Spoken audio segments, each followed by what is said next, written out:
नमस्कार, आप देख रहे हैं न्यूज़ 1 इंडिया। आपके साथ में हूं सुरभि तिवारी। खबरों की शुरुआत करेंगे तो पहले खबर दिल्ली से, जहां पर ब्लास्ट हुआ था और दिल्ली में ब्लास्ट के बाद से यूपी उत्तराखंड में हाई अलर्ट रखा गया है। यूपी उत्तराखंड में धार्मिक स्थलों की सुरक्षा बढ़ा दी गई है। यूपी की राजधानी लखनऊ में सुरक्षा को बढ़ा दिया गया है। तो प्रमुख शहरों में चलाया जा रहा है चेकिंग अभियान। अयोध्या, वाराणसी, प्रयागराज में अलर्ट चल रहा है और ऐसे में लगातार चेकिंग अभियान भी चलाया जा रहा है। प्रमुख ऐसे शहर और उनके नाम भी सामने आ चुके हैं जहां पर ये चेकिंग अभियान चलाए जा रहे हैं। तो वाराणसी, प्रयागराज, अयोध्या समेत ऐसे तमाम वो प्रमुख शहर बताए जा रहे हैं जिसपे चेकिंग अभियान लगातार जारी है। और जब से दिल्ली में ब्लास्ट हुआ है, तमाम इन शहरों को अलर्ट मोड में रखा गया है। हरिद्वार रेलवे स्टेशन पर भी चेकिंग अभियान चलाया जा रहा है।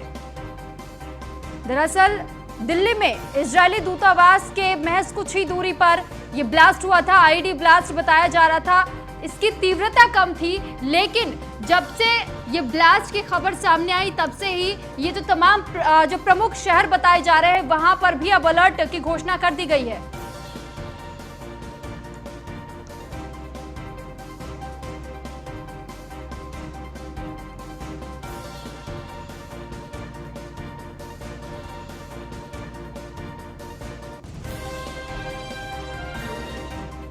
तो और इसी के साथ अयोध्या, वाराणसी, प्रयागराज में भी अलर्ट किया गया है और साथ ही हरिद्वार रेलवे स्टेशन पर भी अभियान चलाया जा रहा है। चित्रकूट में भी अभियान ये चल रहा है। दिल्ली में ब्लास्ट के बाद से यूपी, उत्तराखंड समेत तमाम ऐसे शहर बताए जा रहे हैं जिनको अलर्ट मोड में रखा गया है। यूपी उत्तराखंड में जो धार्मिक स्थल बताए जा रहे हैं वहां पर भी सुरक्षा बढ़ा दी गई है। यूपी की राजधानी लखनऊ में भी सुरक्षा बढ़ाई गई है। तो वहीं प्रमुख शहरों में चलाया जा रहा है ये चेकिंग अभियान। तो चित्रकूट और साथ ही अयोध्या, वाराणसी, प्रयागराज, ये तमाम ऐसे जगह बताए जा रहे हैं जिनको अलर्ट पर रखा गया है। धार्मिक स्थलों की सुरक्षा लगातार बढ़ाई जा रही है। यूपी की राजधानी लखनऊ में भी सुरक्षा बढ़ा दी गई है। तो कल देर शाम ये ब्लास्ट हुआ था। इजरायली दूतावास के पास ये ब्लास्ट दिल्ली में हुआ था। आईडी ब्लास्ट बताया जा रहा था। एक तरफ जहां पर बीटिंग द रिट्रीट सेरेमनी चल रही थी और दूसरी तरफ जब किसान आंदोलन को लेकर के तमाम सुरक्षा बल धरातल पर मौजूद थे और वो तमाम जगह लगातार चाक चौबंद इंतजाम करवाए गए थे सुरक्षा को लेकर के। ऐसे में जब इजरायली दूतावास के ठीक सामने इस तरीके की घटना घट जाती है तो सुरक्षा पर भी सवाल खड़े होते हैं। और अब तमाम वो शहर बताए जा रहे हैं जिनको प्रमुखता पर रखा गया है। प्रयागराज, अयोध्या और साथ ही हरिद्वार पर भी चेकिंग अभियान चलाया जा रहा है। हरिद्वार का जो रेलवे स्टेशन बताया जा रहा है वहां पर भी लगातार चेकिंग अभियान चलाया जा रहा है। तो अयोध्या, वाराणसी, प्रयागराज और उत्तर प्रदेश की राजधानी लखनऊ में भी लगातार चेकिंग अभियान चलाया जा रहा है। तो ब्लास्ट के बाद से ही उत्तर प्रदेश और उत्तराखंड में सुरक्षा बढ़ा दी गई है। तो जितने धार्मिक स्थल बताए जा रहे हैं वहां पर सुरक्षा बढ़ा दी गई है। उत्तराखंड और यूपी अलर्ट मोड में नजर आ रहे हैं। लगातार चेकिंग अभियान भी तमाम जगह पर चलाए जा रहे हैं क्योंकि अगले ही माह से महाकुंभ की भी शुरुआत हो रही है। तो ऐसे में धार्मिक स्थल पर भी सुरक्षा बढ़ा दी गई है। और वहीं यूपी की राजधानी लखनऊ में सुरक्षा के कैसे इंतजाम किए गए हैं बता रहे हैं हमारे संवाददाता एसके वाजपेयी। दिल्ली में ब्लास्ट के बाद उत्तर प्रदेश में भी हाई अलर्ट जारी कर दिया गया है, जिसमें उत्तर प्रदेश पुलिस की तरफ से सभी जिलों को निर्देश जारी किया गया है कि जो भी सार्वजनिक स्थान है या भीड़ भाड़ वाले स्थान है वहां पर विशेष सतर्कता बरती जाए, जिसमें एयरपोर्ट, रेलवे स्टेशन और बस स्टेशन शामिल है। साथ ही साथ में ऐसे हर संदिग्ध व्यक्ति पर नजर रखी जाए जो कहीं न कहीं संदिग्ध गतिविधियां करता है। तो निश्चित तौर पर दिल्ली में बम विस्फोट के बाद उत्तर प्रदेश में भी सभी सार्वजनिक स्थानों पर विशेष चौकसी पुलिस की तरफ से बरती जा रही है। राजधानी लखनऊ में भी पुलिस ने जगह जगह चेकिंग अभियान चलाया है और कोशिश की जा रही है कि कहीं भी कोई ऐसा संदिग्ध व्यक्ति दिखता है तो तत्काल उससे पूछताछ की जाए। कैमरामैन सत्यन के साथ मैं एसके वाजपेयी, न्यूज़ 1 इंडिया। तो दिल्ली में ब्लास्ट के बाद चित्रकूट में सुरक्षा व्यवस्था का कैसा इंतजाम है बता रहे हमारे संवाददाता सोहन लाल। देश की राजधानी दिल्ली में इजरायली दूतावास के बाद हुए बम ब्लास्ट को लेकर के पूरा उत्तर प्रदेश हाई अलर्ट पर है। उत्तर प्रदेश हाई अलर्ट के बाद चित्रकूट में इस वक्त पुलिस अधीक्षक अंकित मित्तल लगातार मॉनिटरिंग कर रहे हैं। इस वक्त हम मौजूद हैं प्लेटफॉर्म पर, जहां पर लोग हजारों की संख्या पर आकर भगवान कामतानाथ के दर्शन करते हैं। आप मेरे पीछे देख सकते हैं किस तरह से जो है पुलिस प्रशासन लगाई गई है। किसी भी अनहोनी से बचने के लिए पूरी तरह से शासन सतर्क है और पुलिस अधीक्षक अंकित मित्तल लगातार नजर बनाए हुए हैं। सोनलाल। तो यूपी की राजधानी लखनऊ में भी सुरक्षा के इंतजाम बढ़ा दिए गए हैं। लगातार अलर्ट मोड पर रखा गया है इन तमाम शहरों को, और जो प्रमुख शहर बताए जा रहे हैं अयोध्या, वाराणसी, प्रयागराज, इन तमाम जगहों पर अलर्ट किया गया है पुलिस प्रशासन को।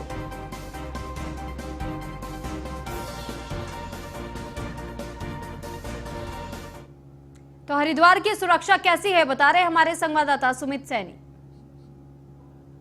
इजरायली दूतावास पर बम धमाके के बाद में तमाम जगह पर सुरक्षा व्यवस्था बढ़ा दी गई है।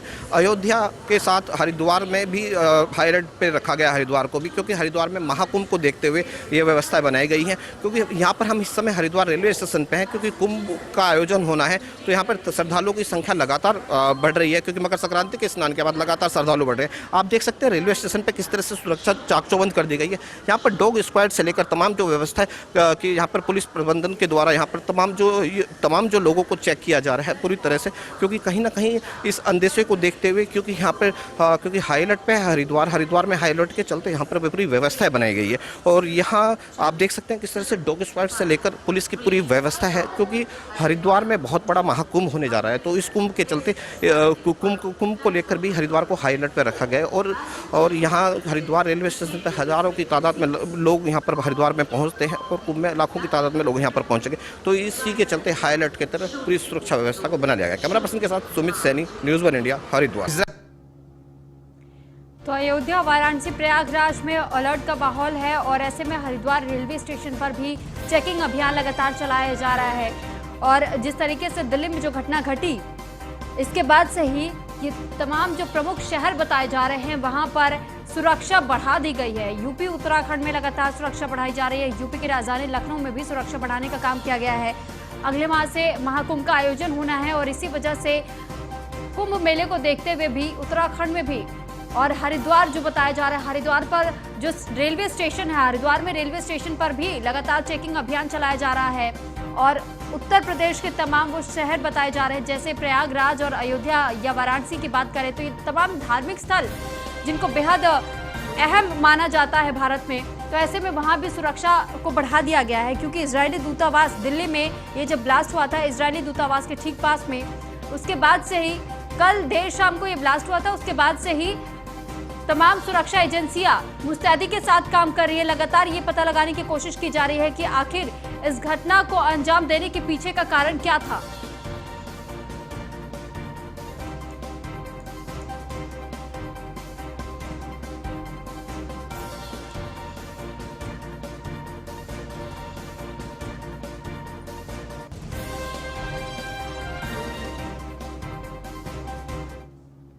तो वहीं मथुरा में सुरक्षा व्यवस्था कैसी है, ये भी आपको दिखाते हैं। इजरायली दूतावास के पास कल एक बम धमाका होने के बाद यूपी के मथुरा समेत तमाम शहरों में हाई अलर्ट घोषित कर दिया गया।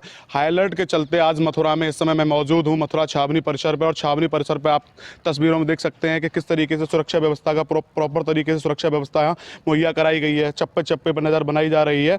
और मैं आपको बता दूँ कि मथुरा के अलावा तमाम शहरों में जो है हाई अलर्ट का पे सुरक्षा व्यवस्था चौक चौबंद है, और चौक चौबंद के चलते इस समय जो है छावनी परिसर पर प्रॉपर तरीके से पुलिस बल तैनात है और चप्पे चप्पर पर नजर बनाए हुए हैं। न्यूज़ 1 इंडिया के लिए गगन पंडित, मथुरा। तो कल देर शाम को दिल्ली में इजरायली दूतावास के पास जब ब्लास्ट हुआ था, इसके बाद से लगातार जो इंटेलिजेंस बताई जा रही है भारत की, वो इस के पीछे लगी हुई थी कि किसी भी तरीके से पता किया जा सके कि आखिर कैसे इस ब्लास्ट को अंजाम दिया गया और कौन से वो आतंकी संगठन है जो इसमें लिप्त थे। और उसी के बाद से तमाम ये शहर बताए जा रहे हैं जहां पर सुरक्षा की व्यवस्था अब कड़ी कर दी गई है। और वहीं आगरा में 24 घंटे में 3 लोगों की मौत से पूरे इलाके में हड़कंप मचा हुआ है। जहरीली शराब पीने की वजह से मौत की आशंका जताई जा रही है। आबकारी और पुलिस महकमे में भी हड़कंप का माहौल देखने को मिल रहा है। पोस्टमार्टम के बाद से साफ होगा कि मौत की वजह क्या रही थी। तो आगरा के एतमादपुर इलाके का ये पूरा मामला बताया जा रहा है, जहां पर आबकारी विभाग और पुलिस प्रशासन के बीच में हड़कंप का माहौल लगातार बना हुआ है। और पोस्टमार्टम के लिए शव को भेज दिया गया है। इसके बाद से सबको पोस्टमार्टम की रिपोर्ट का इंतजार है कि जैसे ही पोस्टमार्टम की रिपोर्ट सामने आएगी उसके बाद से इस बात का खुलासा होगा कि क्या वजह रही मौत के पीछे की, क्योंकि आशंका परिवार वालों की तरफ से यही जताई जा रही है कि जहरीली शराब पीने की वजह से ये मौतें हुई हैं। तो आगरा में 24 घंटे के भीतर 3 लोगों की अब तक मौत हो चुकी है और 3 लोगों की मौत के बाद से पूरे इलाके में सनसनी फैली हुई है। तो आगरा के एतमादपुर की यह घटना आपको बता रहे, जहां पर 24 घंटे में 3 लोगों की मौत से हड़कंप का माहौल देखने को मिल रहा है। जहरीली शराब पीने से मौत की आशंका जताई जा रही है। क्या नाम है आपका? लालू प्रसाद। क्या घटना हुई आपके यहाँ? पापा जी आए थे शाम को शराब पी के 6-7 बजे करीब खेतों से घूम के, रात में अचानक तबीयत खराब हो गई। कहाँ हो गई? अच्छा, कहाँ से शराब ली थी उन्होंने? कब कहीं मिली? गड़ी गज्जू से। गड़ी गज्जू में ठेका है? कहाँ से शराब ली थी? नहीं, वो वैसी बनती है लोकल में। अलग से शराब बनती है? हाँ तो और भी कोई लोगों की डेथ हुई है आपके आसपास? जी, 4-5 हो गई। शराब पीने से ही हुई है? हाँ। अच्छा, कब कैसे कैसे कैसे निकले थे और कौन कौन लोग साथ में थे, कुछ पता है? नहीं, वो तो खेतों पे जाते हैं, खेतों में घूमते आके। हम ये थाना क्षेत्र एतमादपुर में 2 लोग कर रहे हैं कि शराब पीने से हुई है, क्या कुछ मामला है पूरा? ये थाना एतमादपुर में नगला तुलसी गांव में एक व्यक्ति की कल रात मृत्यु हो जाने की सूचना प्राप्त हुई। मौके पे मैं और थाना प्रभारी यहाँ मौजूद हैं। बॉडी को पोस्टमार्टम के लिए भिजवाया गया है। पोस्टमार्टम करा के मृत्यु का कारण स्पष्ट कराया जाएगा। परिजनों का आरोप है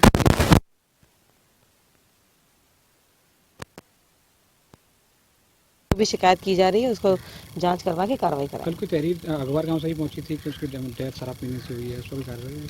कल जो सूचना प्राप्त हुई थी उसमें पोस्टमार्टम कराया गया था। उसकी मृत्यु का कारण हार्ट अटैक आया है और उसके क्योंकि नेचुरल डेथ हुई है उसकी, तो उसमें अभी कोई मुकदमा या कोई तो अभी आपको हमने वो बाइट्स भी सुनवाई कि किस तरीके से जब पुलिस से बातचीत की गई तो उनका ये कहना था कि इसके पीछे की वजह हार्ट अटैक बताई जा रही है। लेकिन वही जो परिवार वाले बता रहे हैं, उनकी तरफ से कहा जा रहा है कि परिवार की तरफ से कहा गया है कि जहरीली शराब पीने की वजह से ये आशंका जताई जा रही है कि इन लोगों की मौत हुई है और 24 घंटे के भीतर ही 3 लोगों ने अपनी जान गंवाई है, जिसके पीछे का कारण अभी तक स्पष्ट नहीं हो पाया है।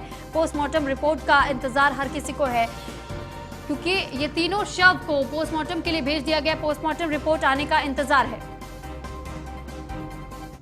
और वहीं प्रयागराज में पुलिस ने धोखाधड़ी करने वाले आरोपी को धर दबोचा है। ऑनलाइन धोखाधड़ी की वारदात को अंजाम देता था यह आरोपी। पुलिस ने आरोपी से ठगी का सारा रुपया बरामद कर लिया है। साइबर क्राइम ने धोखाधड़ी की शिकायत पर यह कार्रवाई की है। तो प्रयागराज में पुलिस ने धोखाधड़ी करने वाले आरोपी को धर दबोचा है।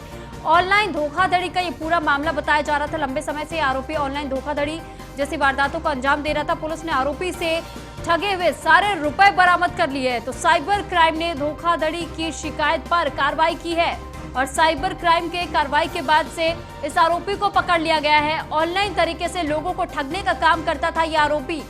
तो ऑनलाइन धोखाधड़ी में जितने रुपए इसने लोगों से ठगे थे, उन रुपयों को बरामद कर लिया गया है।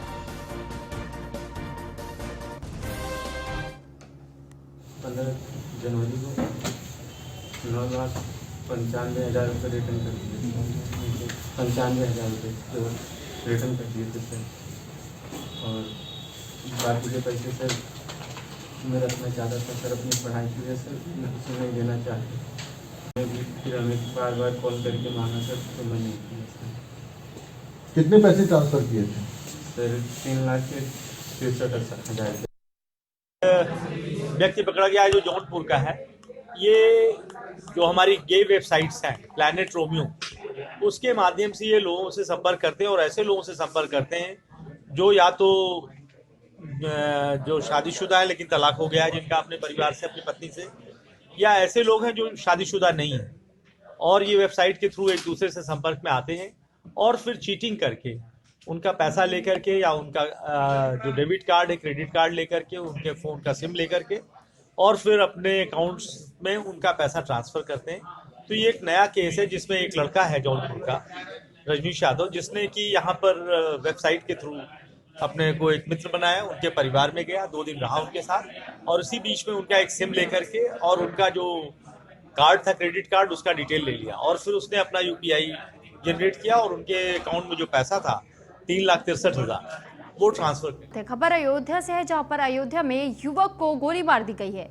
जमीन विवाद के चलते युवक को गोली मारी गई है। गंभीर हालत में युवक को लखनऊ रेफर किया गया है। थाना कोतवाली नगर के शोलापुरी साहिबगंज का ये पूरा मामला बताया जा रहा है, जहां पर जमीन विवाद को लेकर के दोनों पक्षों में भिड़ंत हुई थी और उसके बाद से गंभीर हालत में युवक को नजदीकी अस्पताल में भर्ती कराया गया है। लेकिन आज तो ऐसा कुछ भी मामला नहीं था। ये ज़बरदस्ती आके यहाँ पे जो है गाली गलौज करके फिर उसके बाद जो है गोली चला दिए। जो मामला हुआ 2-2.5 महीने पहले 3 महीने पहले वो ज़मीन का मामला था, लेकिन वो भी जो है चौकी के साहबगंज चौकी के जो है जानकारी में था, वो चल भी रहा था और सॉल्व भी हो चुका था कि अब जो कोर्ट में चल रहा है मामला उसके आधार पे होगा जो भी फैसला होगा। और आज जो है ज़बरदस्ती का विवाद हुआ, आगे ये गाली गलौज करने के लगे, उसके बाद जो गोली। तो अयोध्या का ये पूरा मामला आपको बता रहे जहां पर एक युवक को गोली मार दी गई है। और इस पर अधिक जानकारी के लिए राघवेंद्र शुक्ला ब्यूरो चीफ हमारे साथ जुड़ चुके हैं। राघवेंद्र, आपसे जानकारी लेंगे कि जमीन विवाद का ये पूरा मामला बताया जा रहा, तो केवल जमीन विवाद का ही मामला था या कोई और भी मामला इसमें फंसा हुआ है जिस वजह से इस युवक को गोली मारी गई है? देखिए, राम मंदिर के फैसले के बाद से अयोध्या में जमीनों की कीमतों में काफी इजाफा हुआ और यही कारण है कि अयोध्या में जमीनी विवाद आए दिन एक के बाद एक देखने को मिल रहे हैं। ताजा मामला आज का है जो कोतवाली नगर साहबगंज क्षेत्र का है। अधेड़ के इसमें एक गोली मार दी गई है। गंभीर हालत में उसे लखनऊ के मेडिकल कॉलेज ट्रॉमा सेंटर में भी रेफर किया गया है। पुलिस के मुताबिक हालत जो है कोई खास दिक्कत नहीं है, ठीक हो जाएगा जल्दी। चिंताजनक नहीं बताई जा रही है उसका स्वास्थ्य, लेकिन जिस तरह से ये जमीनी विवाद में गोली चलाने की बात आ रही है वो अपने आप में तमाम सारे सवाल खड़े कर रही है। जहाँ एक तरफ राम मंदिर और अयोध्या के विकास को लेकर के सरकार पूरी तरह से मुस्तैद है, अयोध्या को एक विश्व के नए पटल पर जो है स्थापित करने की योजना बना रही है, वही जिस तरीके से जमीनों का रेट बढ़ा हुआ है इसमें अपराध का भी ग्राफ कहीं ना कहीं से बढ़ता हुआ दिखाई दे रहा है, जो चिंता का विषय है। राघवेंद्र, तो इस पर पुलिस की तरफ से क्या कोई अभी तक कदम उठाया गया है, कोई कार्रवाई की गई है? एसपी सिटी विजय पाल सिंह के अनुसार जो है टीमों को गठित कर दिया गया है, सर्विलांस सेल और स्वाट टीम को लगाया गया है। जल्द ही उपयोग को गिरफ्तार कर लिया जाएगा और जल्द ही जो है इसका एक बड़ा खुलासा वरिष्ठ पुलिस अधीक्षक यानी एसएसपी अयोध्या के द्वारा किया जाना तय माना जा रहा है। चलिए ठीक राघवेंद्र, बहुत शुक्रिया आपका तमाम जानकारी हम तक पहुंचाने के लिए। तो वहीं ग्रेटर नोएडा में दलित नाबालिग से रेप का मामला सामने आया। गांव के एक दबंग पर रेप का आरोप लगा है। पीड़िता के परिजनों ने पुलिस को तहरीर दी है। पुलिस ने पीड़िता को मेडिकल के लिए भेजा है। ग्रेटर नोएडा के दनकौर थाना क्षेत्र की घटना बताई जा रही है। गांव के दबंगों पर रेप करने का आरोप लगाया गया है। दरअसल ये जो नाबालिग बच्ची बताई जा रही थी, नाबालिग बच्ची दलित परिवार से आती है जिसके साथ दुष्कर्म करने की घटना सामने आई है और यह आरोप परिजनों की तरफ से दबंगों पर लगाया गया है कि दबंगों ने इस बच्चे के साथ दुष्कर्म जैसे वारदात को अंजाम दिया है। सर, मेरी भांजी वहाँ जो काम करने के लिए गई अपनी मामी के साथ जो जंगल में है, वहाँ जो खेत वाले ने दबंग आदमी है उसने उसके साथ में बलात्कार किया है। अच्छा, वहाँ जो वो लड़की फिर जो घर आई है अपने, वो पुलिस पहुँची है। पुलिस ने वो लड़की मेडिकल के लिए भेज दी है। तो ये पहली बार गई थी, आपसे पहले भी जाकर काम करने के लिए? ये पहली बार नहीं, पहली बार गई ये लड़की, ये अपनी मामी के साथ गई है। मामी के साथ गई है। तो ग्रेटर नोएडा से ये मामला सामने आया जहां पर एक दलित नाबालिग से रेप करने का मामला सामने आया है। पीड़ित परिवार वालों का ये कहना है कि दबंगों ने इस दुष्कर्म की घटना को अंजाम दिया है और इसी के मद्देनजर लगातार वो पुलिस को गुहार लगा रहे हैं कि जल्द से जल्द आरोपी को पकड़ा जाए।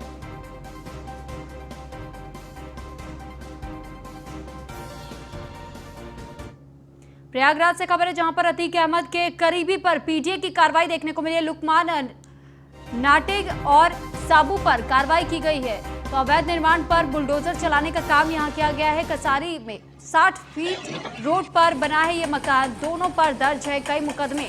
अवैध निर्माण पर एक बार फिर प्रशासन का ये बुलडोजर चला है। तो प्रयागराज में ये खबर सामने आई प्रयागराज की, जहां पर एक मकान को ध्वस्त किया गया। दरअसल इस मकान को ध्वस्त करने का काम किया गया है प्रशासन की तरफ से। प्रशासन का पीला पंजा एक बार फिर चला है अवैध कब्जे पर।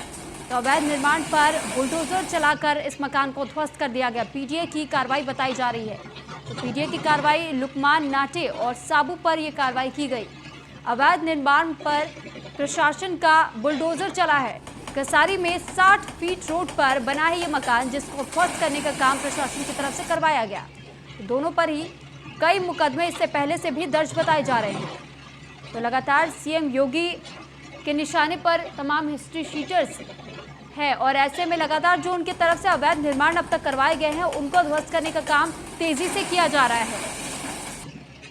और एक बार फिर प्रयागराज में ऐसे ही एक अवैध मकान को ढहाने का काम किया गया।